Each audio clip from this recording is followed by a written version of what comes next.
If you know anything about Barney home video specials, you definitely know about Barney's Halloween Party. The 1998 video is a classic in its own right. The first Halloween-themed video fits right in with Barney canon, and I feel like it really captures both sides of the spooky season. From enjoying the arrival of autumn to the actual trick-or-treating and school parties, the whole thing is rightly iconic.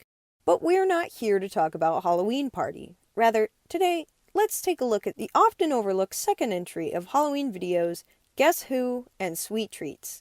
This two-parter is the 13th episode of Season 11, and while it isn't a fully fledged home video, I do think it deserves some attention of its own for its fun moments, callbacks, and great story beats. Guess Who starts with the gang in the park being appropriately thrilled that there's a Halloween party happening that night.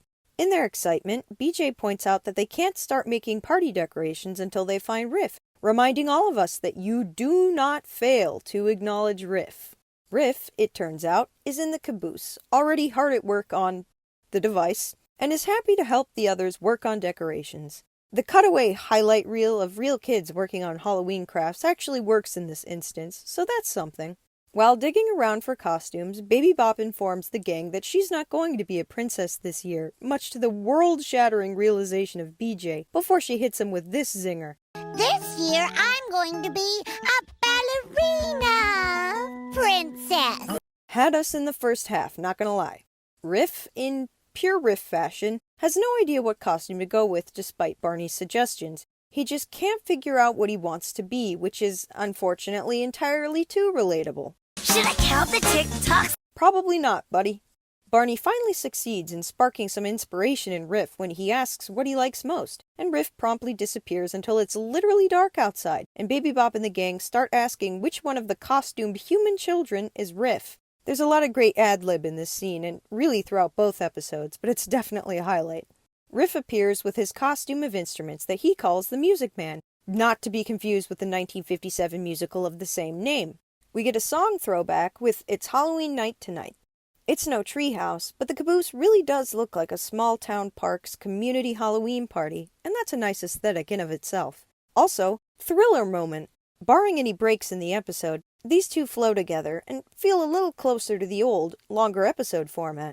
Sometimes the 11-minute runtime is fine and honestly better for super short stories, but this works much better as a whole, and I'm glad they went that route for this. Off to the sidelines, Ramon is hesitant to join in the festivities, so he opts to just wander around the park during the parade instead. BJ and Barney greet him, and his mom promptly pieces out and is not seen for the rest of the episode.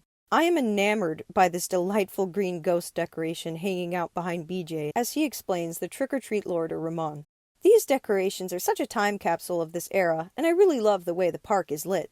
One of the funniest parts of the episode comes when Barney himself joins the trick-or-treat line, and this lady is just genuinely perplexed by his presence.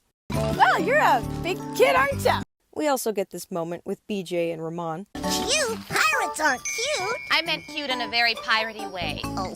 Sometimes the dialogue of this era can get really stilted, but moments like these feel like genuine conversations you might encounter on the trick-or-treat trail.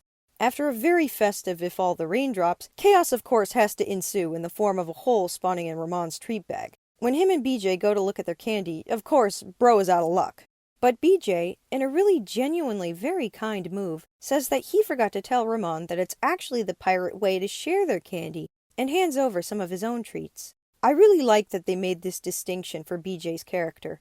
Obviously he feels bad for Ramon, but he didn't just hand over the candy out of guilt or obligation. He's saying, hey, this isn't just idle pity. Pirates always share. He makes it into a pirate tradition so there isn't that sort of awkwardness you might feel if you were in this situation.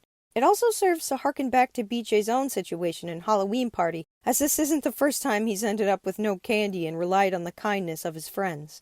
BJ genuinely knows how it feels, so of course he'd want to help a friend out, and this inspires the rest of the gang to share with both Ramon and BJ, making for a really solid ending.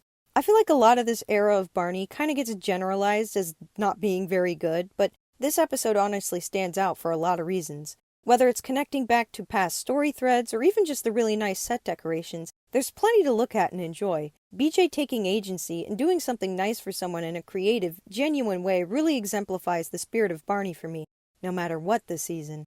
As always, if you're looking to learn more, don't hesitate to check out my friends at Barney Wiki and Barney History fans. Thanks for watching!